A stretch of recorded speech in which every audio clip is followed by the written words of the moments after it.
Well, of course I know him. He's Zereth. Dude frickin' prevails.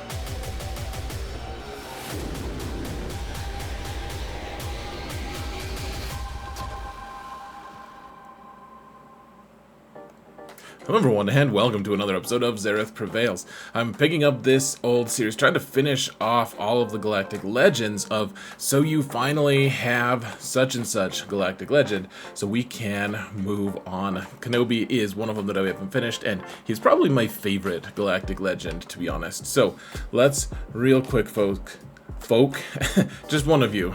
Folk, not folks. Thank my patrons. You guys are amazing. Thank you guys so much for everything. I truly appreciate every single one of you every day. I'm like, by name, go through my list. No, I don't do that. I'm not Santa, for crying out loud. I'm not frickin' Santa. Guys, thank you for your support of this channel as well. If you want to help support this channel for free, I'd really appreciate it. Let's mount the algorithm, guys. Can we get to 20,000 subs by the end of the year?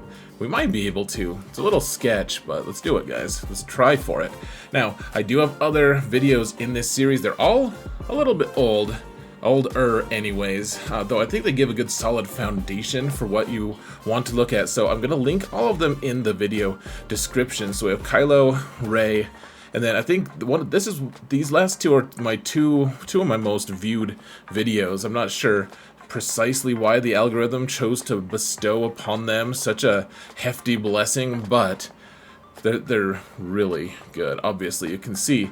Look at this really high level in thumbnail. And then I also have a, this is a little old as well, but I do have a video that talks about Kenobi requirements explained. I'm trying to remember if that's the one that I did with Klesso back in the day. You guys can check that out. I'm also linking that one, so check it out. Now let's go to, we're gonna go to the slideshow for a minute, and then we're gonna show gameplay. I'll show you guys what Zetas and stuff to get. So the overview of Jedi Master Kenobi, aka JMK. I think I don't know if he's the best Galactic Legend, and obviously Leia is coming out. We have no idea about her, but he beats every team right now. Apparently, I felt that strongly enough to capitalize that entire sentence as opposed to the other two. He disallows turn meter gain. He and Cat are always going with each other. It's a really good team, and they destroy basically everything. Very, very difficult to find off-meta counters because he doesn't allow that turn meter. You can auto-kill someone with Cat. It's a fun team, and it's one of the teams you can push auto with, and I mean the teams you're gonna want to counter in GAC or Territory Wars, you probably want to in fact play it, but playing Conquest and stuff, it's that nice just because you can hit auto sometimes. Now here's a few different versions of Kenobi, and I realized that like a couple that I'm going to be showing you later, it's all time-stamped, by the way. If you want to skip to the gameplay itself, then you can, but some of the comps that I'm going to be showing you guys aren't even on this list. This is just a generalized list here. So the thing that you want to really pay attention to, guys, and you can't see the text here, is Cat goes with all of them, and she's well, for the most part, unless you want to use like Bad Batch with Kenobi. He has some good synergies with Galactic Republic, so you can take him with Bad Batch, but keep in mind he doesn't do anything. If you take Cat away from him, he becomes the worst Galactic Legend by a pretty significant margin. You start having a lot of teams that can beat him, and so honestly, Cat is such a fun character that I usually just say that Kenobi is Cat's lifter unit. Now, this entire guide is predicated on you having Cat. If you don't have Cat, we're gonna getting her. That's all I have to say. Like, don't get Kenobi unless you have a pretty firm line on getting Cat soon, or you already have her. And honestly, it's kind of the death of an era, end of an era when you get Kenobi, because Cat has to settle down. She can't go off and do wild things with Dash anymore, unfortunately for all involved. Padme also misses her. So what can they do? They can do a lot of stuff. They're amazing in all the PvE modes because they don't allow turn meter stuff, and that's a really big part of it. Cat auto kill someone, Savior from Jedi Master Kenobi, so that your characters don't die immediately. One of them, it's like Jedi Revan, except it's a little more significant because it's on a Galactic Legends team. The Jedi Master Kenobi can ramp himself and the rest of the team, depending on who you have on the team. They're all very survivable, very durable. It's a very strong squad, folks. So, in terms of which Zetas and Omicrons you have, the team doesn't have any Omicrons except for Maces, which is kind of a mid-level one. I just finally put it on my main account for Mace, depending on where you're at with your guild and what you're doing. The Mace one isn't absolutely necessary. It does help against some of the really tough Jabba teams, and I'm going to show you guys one of those fights here in a little bit once I've shown you all the other stuff. I think one of the big things that people debate is should Kenobi get his 6th Zeta? For most Galactic Legends, I would say yes, put all of the Zetas on. For his like the rest of them are good, like really good. You want to use them. The 6th one, I think I would still place it just because you use him so much and he uses his basic so much. But his basic for his Zeta is if you're doing a basic against a dark side character, do ability block, as long as it's not a Galactic Legend. So you can't, and he's usually facing Galactic Legends. So if you could use a basic from him to ability block a Galactic Legend, I would say that's the first one you apply, but you can't, so maybe not. Otherwise, Padme, you don't need the leadership Zeta for this particular team. Obviously, if you want to run Padme lead, it's vital. Snips, that's the lesser Ahsoka. I don't know if she's really good. One of the most versatile characters in the game, to be honest. Kenobi, or General Kenobi, you need that one as well. All of the ones from Mace and Cat are really solid. I'd say that there might be a couple that you could ignore from Mace if you really, really, really needed to, but you're going to want all of them eventually. And then the Omicron, like I said, you don't absolutely have to do the Omicron. It is pretty strong. If this is your only Galactic Legend or something, it might be something worth looking into. It really does supercharge the team. It feels like easy mode, to be honest. So here's the stats, guys, and we're actually, for Kenobi himself, we're going to go in the game and talk about it, and then we'll stay on the slides, but just a quick snapshot of his stats and everything. He's just got so much stuff that I want to discuss, so we can't go over his entire kit. You guys are gonna have to read it for yourselves and read it again. But the thing that you have to keep in mind, guys, you want him to be really, really healthy, you want him to be really fast, and you want him to do some damage at the very least. So you also want to remember that the way you get his ult, there's 2 different ways. Number 1 is to do basics with your characters. Everyone does basics. I guess so you do your basics. They get 3% or 6% depending on if it's their turn or not, and then their ultimate, or then the other ones are use his his specials to get ultimate charge as well.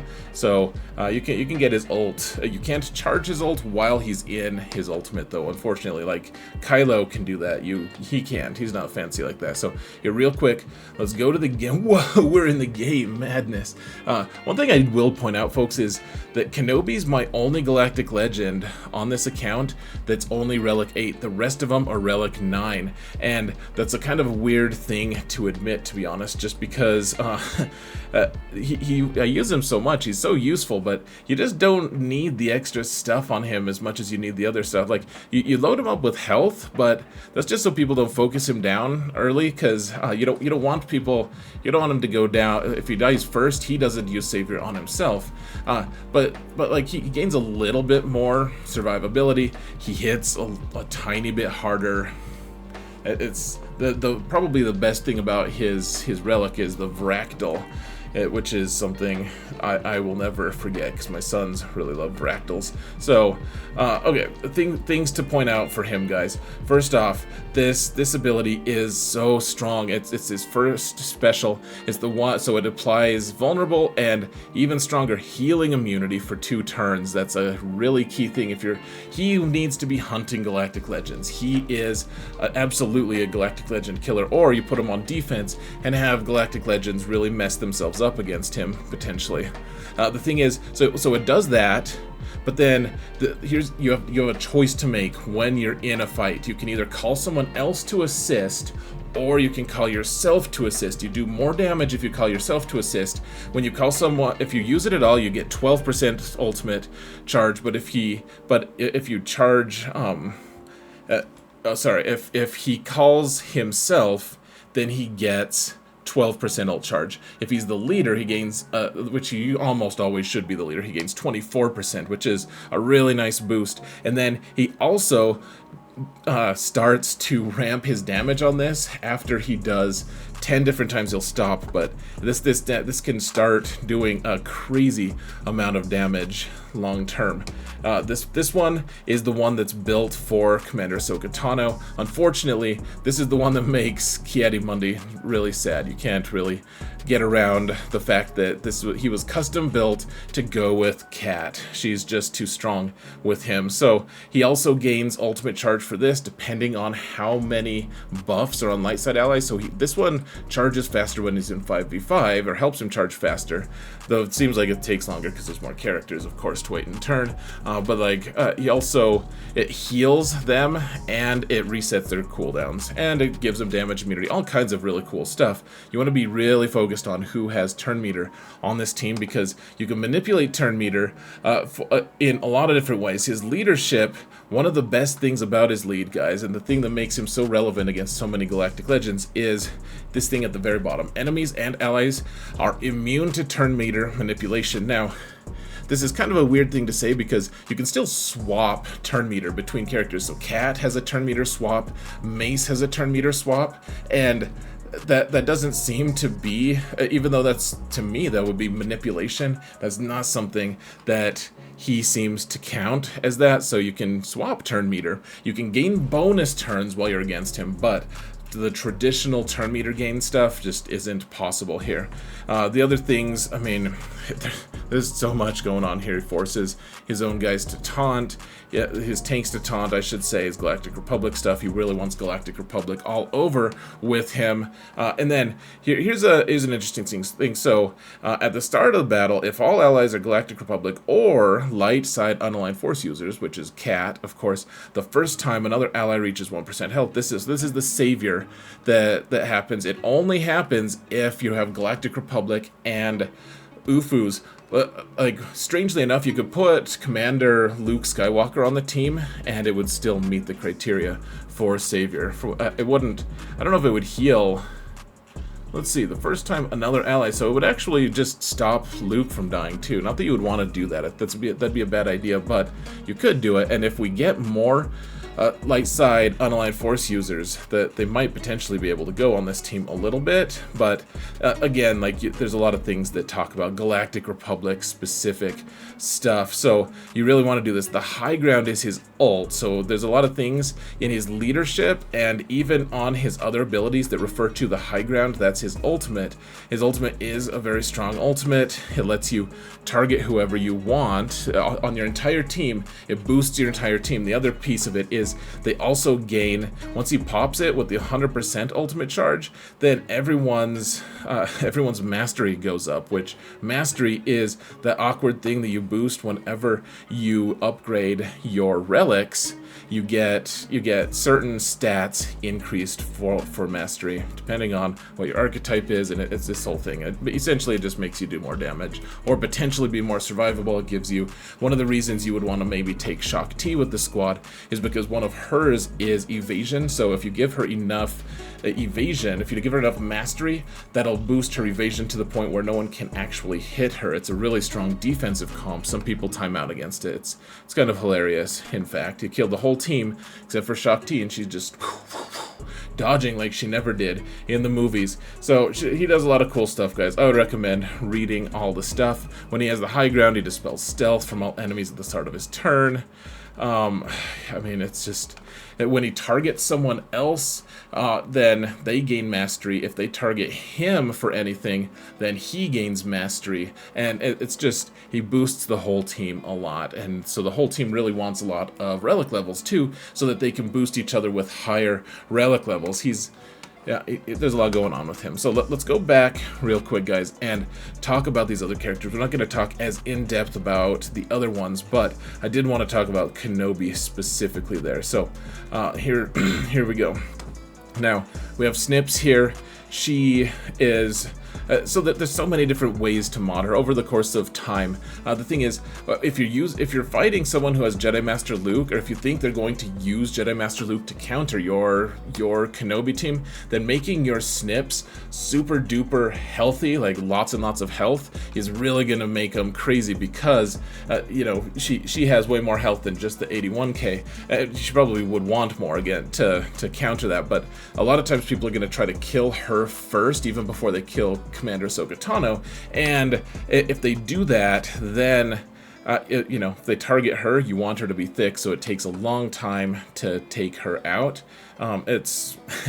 But if you don't want to do that, she's probably better suited trying to do some good damage. Remember that she also assists all the time, as long as the Galactic Republic guy or gal is the lead. So she's constantly assisting and dispelling, and she ignores foresight. Really nice stuff.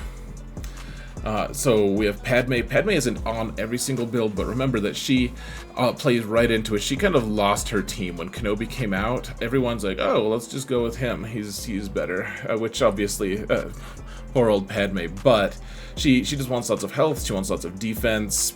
Some potency for her kick is kind of nice. But remember, whenever someone else is hit out of turn by an out of a turn attack, then she gives them all 10% protection up buff, which is obviously, it's even more if she's the lead, but even if she's not the lead, she gives that passive boost to the team, and it makes the team a lot tougher to kill. Because remember that KENOBI also, I didn't show you guys this, but whenever you have protection up and he gives it a lot of places and a lot of times, then they can't crit you. You can't be crit, and you're immune to it. And so she's providing a lot of protection up over the course of time. So is Snips, actually, and so is General Carbanti here.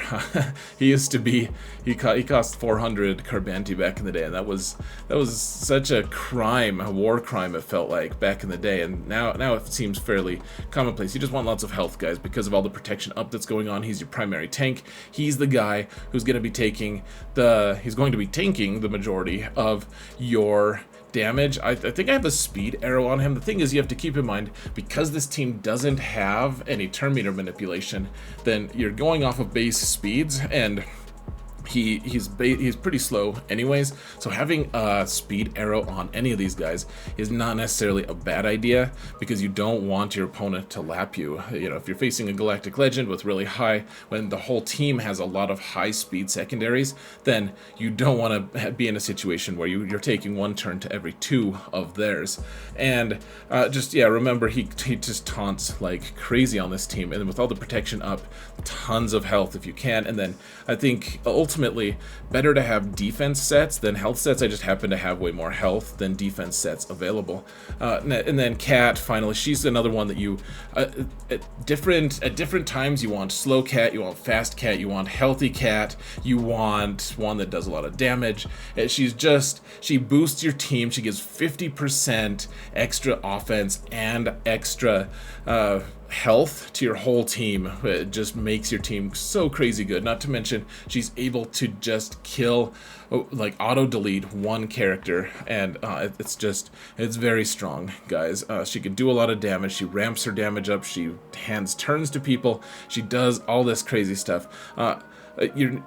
having a really thick cat has at different times been really important, even to the point where you don't put speed sets on her. Right now, I think we're in a meta where you want her to be fast. Like, mine isn't that fast, honestly. A plus 166 seems like it would be crazy fast, but you should probably have her even faster than that, to be honest. Like, I bet mine is the slowest in the top 100, is what my guess would be. So that's why I have so many weird secondaries here, because you want speed and offense and health in some measure of, it depends on what your goal is, but for the most part, you do want her to be, you want lots of health, lots of damage, and speed, like in some combination. Speed, I think, is probably the most priority, followed by health. The damage you can get from other places if you really need it. Plus, she deletes either 1/3 of their team or 1/5 of their team instantaneously. Now, let's go to some footage, guys. We talked about this stuff for 20 minutes. Let's talk about actually how to play the damn faction, shall we? Seems like a good idea. In fact, real quick though, I do want to, I apologize, but I do want to show you guys this. The other teams, the other characters, the other friends that are good with this squad. R2-D2, he shares stats, but he does a cool smoke popping trick. You guys will see. Jedi and Anakin can really mess with people in a big way if they're not expecting it, because he does really big damage with him. Mace, we already talked about him a little bit, but he can pass turns. He can do the Shatterpoint thing in Territory Wars or in GAC. He still has Shatterpoint, it's just not as crazy impressive. And then KENOBI, I initially thought he was going to be the lifter unit for Kenobi just because of his Zeta and the way he boosts the whole team. Remember, if KENOBI is going to go with the team, you have to have all Jedi in order to use the majority of his Zeta. Okay, now let's for real show you some gameplay, shall we, guys? Let's do it. So the first one here is going to be just a mirror, and this isn't against a really evenly matched team. He's probably pretty outmatched, in fact. But the idea here isn't going to be. We don't care about how even it is. What I care about here, guys, is we're using R2-D2. He's the guy who's behind my face. Okay, so R2-D2, here's the thing. You need, for this particular strategy to work, you need your cat to be faster than your opponent's cat.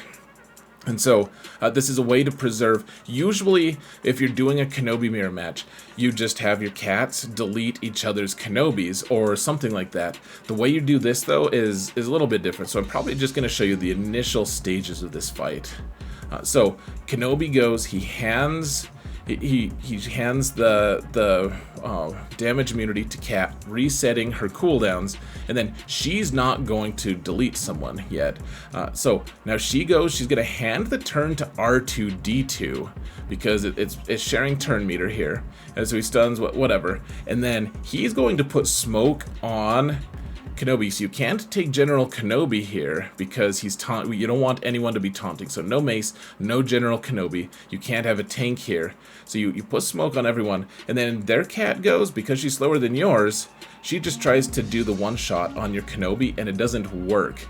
And so she's wasted her big shot on him, and that's it. That's all you have to do. And then I'll show you guys one last thing. So you don't want to trade Kenobis. Kenobi you can kill later.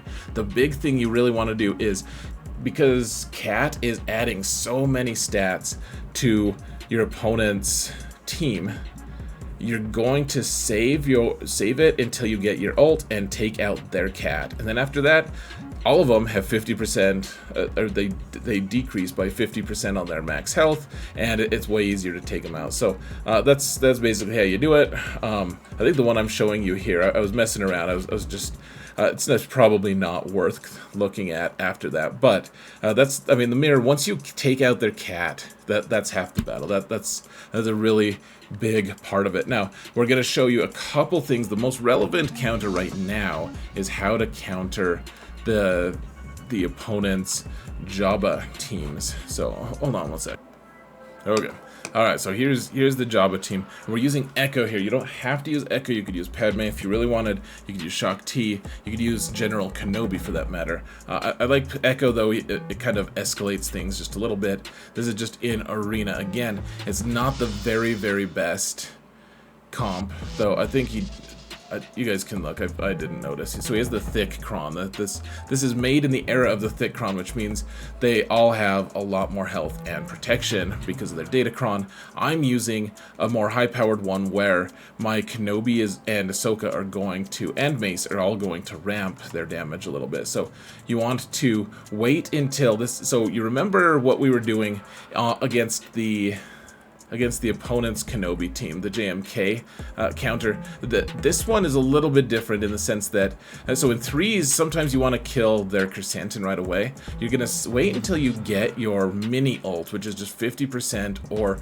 more of your ultimate, and Kenobi is going to pop it, and, you know, Echo's just here to dispel debuffs, basically, or dispel buffs, and then because he popped his ult, you can target who you want, you can kill their Boosh, and now suddenly you can assist, you can do a lot of cool stuff. So you can ignore taunt for a little bit. Once you're only gonna have the ultimate for 2 turns though, so you're going to need to get ultimate again. So kill their skiff. This is reasonably high relics, though of course you can see the stats on my characters are a little higher just because I have higher relics. So, and it's a boba comp. It's not the very best. I just wanted to show you guys the kind of, you know, Echo's really nice because he gives days to everyone. Jabba can dispel that, but it takes a while sometimes for that to happen. And meanwhile, they're not assisting each other and they're not attacking out of turn. It's kind of a nice little respite. If you don't need Echo for anything, it's a really nice thing, especially in territory wars. Usually you don't need Bad Batch for anything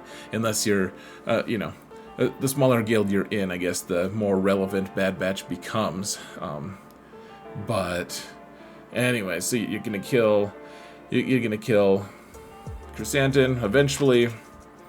Yeah, pop the ult. Wait till you get to the big ult, and then you're gonna try to kill Chrysanthemum. He'll come back again. Two of the things that the 2 flaws of this team are, guys, you don't have an AOE, so don't go off and fight against Tuskens in 3v3 with the Tusken Raider Omicron. You'll just time out and lose. It'll infuriate you because you have to have a way to give either permanent death, which this team also doesn't really have, or you have to find a way to do an AoE against it. So now, okay, we killed Chrysanthemum again, and we're still, I mean, it's still taking a little bit of time to do this, guys. Jabba's just a tough dude to take out. This is even just a Relic 7 one. But remember, we're not using any Omicrons here. They didn't get to use any Omicrons either. And, I mean, one of the things that a lot of people will complain about for Kenobi is that he misses a lot, and people even put accuracy arrows on him and stuff. I don't think that that's necessarily warranted, but it does seem that he misses Jabba a lot, and you want to keep healing immunity on Jabba as much as you can. Now, we're going to do this the same thing, except in territory wars. You can see this is against a really high relic team, and they have the Omicron on Embo. They have the thick Kron. We have the Omicron on Mace. So watch how this goes down, folks. You want to follow the Shatter Point. So Shatter Point is going to decrease health and defense on a character, and Shatter Point Omicron means that every time I take a turn, it puts the Shatter Point on someone. So you can see, so this is my first time using it, and I mess up a little bit, but one thing you want to do though is follow the Shatter Point where you can to make your life easier long term. So Embo had it. We didn't hit him because we wanted to reset cooldowns on Cat. Echo can delete their buffs a little bit and at least add some healing immunity and days, and then Cat is going to just hand the turn again to Kenobi here. She's gonna wait so that she can take out Boosh. You still want to take out an early Boosh, so target. I probably should have targeted Embo there because he's the one who had Shatter Point, and remember you can target so Snips could have targeted Embo too. I was just not in the habit of looking for Shatter Point at that point. But now, okay, good. So I went and whacked Embo real quick, and now we still haven't popped. He still hasn't popped the ult yet. So there we go, 62%. Get a little bit of mastery there. And we can put buff immunity on Chrysanthemum with Echo as well, though it's not completely reliable. It can be dispelled, etc. So it's still kind of nice. Okay, we're mini ult, kill Boosh right away, and then we're just gonna follow the Shatter Point here, guys. I think at that point I was like, oh yeah, I gotta do this. And this is against a really high relic team, really well modded. I was really excited that I even got the opportunity to try this. So watch, I mean, Embo Omicron just really messes with the team, of course. And then Relic 9 on Chrysanthemum makes him, he has over 300,000 effective hit points even before Jabba gives him any mastery or anything. Relic 9, and that's before Datacrons as well. So yeah, okay, try to get armor shred. I mean, that's another thing that Cat does. There's so many elements to this team, guys. Cat, whenever she does her force leap, after the first one, she starts putting armor shred on people. And so that also gets rid of their armor, as you might imagine, from a name called Armor Shred. And okay, so finally got Embo down, and now watch how quickly Chrysanthemum just disintegrates, because Shatterpoint can't go on Jabba, and so Chrysanthemum dies, and then we're not doing that much damage to Jabba because this is over 300% extra defense. Look at how quickly Embo died. Yeah, did you see that that Datacron? It's pretty nuts. Lots and lots of defense and armor. And we're 2 minutes away. We have plenty of time to take him out. Remember, we are using a Datacron that helps ramp Kenobi's and all the Jedi's damage, I should say. Whenever they have foresight, they get more damage. But yeah, this is also on a thick Kron Jabba, where Jabba has 45% more health and protection and 300% more defense. It's just pretty crazy. And this one, we just melted them, man. It was very satisfying. The Omicron made it feel a lot easier because you could just melt the characters. When Chrysanthemum came back, we kind of just gave him a little backhanded slap. It's kind of nice. All right, so let's use. I'll show you guys this final one, guys. This is a sketch fest, completely sketch fest. We're doing this. I think this is on my alt, so I'm gonna have a Relic 7 Jedi Master Kenobi. We're facing a guy with Sith Eternal Emperor, of course, with Revan and Malak. Whether or not this is the best comp, it was a well-modded Sith Eternal Emperor, and so Kenobi tends to be my default character to go with Kenobi. And then Cat, of course, has to be there for the most part. So they got the link on us, which isn't great. We're Jedi, so it doesn't feel good. You want to kill Malak first, of course. In some circumstances, you want to force leap against Savage instead. Just depends on what you've got going on. Putting the healing immunity, the undispellable healing immunity on Savage can also just really mess with him too. So we're waiting till we get our ult. Remember, if we have an Ufu to start the fight with, then the ultimate, it specifically says you have to have an Ufu at the start of the fight, then you're able to, once you pop the ult, you can ignore Sith protection. I think maybe you don't. It kind of looks like. I'm trying to see here now. We're about to kill Revan. Oh yeah, he's just doing the health equalize thing. That's all. Okay, so pop the ult. Gotta hit Revan here. We can't hit Sith Eternal yet because all of us are deceived. And dude, please kill him. Okay, so look, he's about to hit his ult, guys. And he's about to fry both of our ads, and we're gonna lose. So 3v3.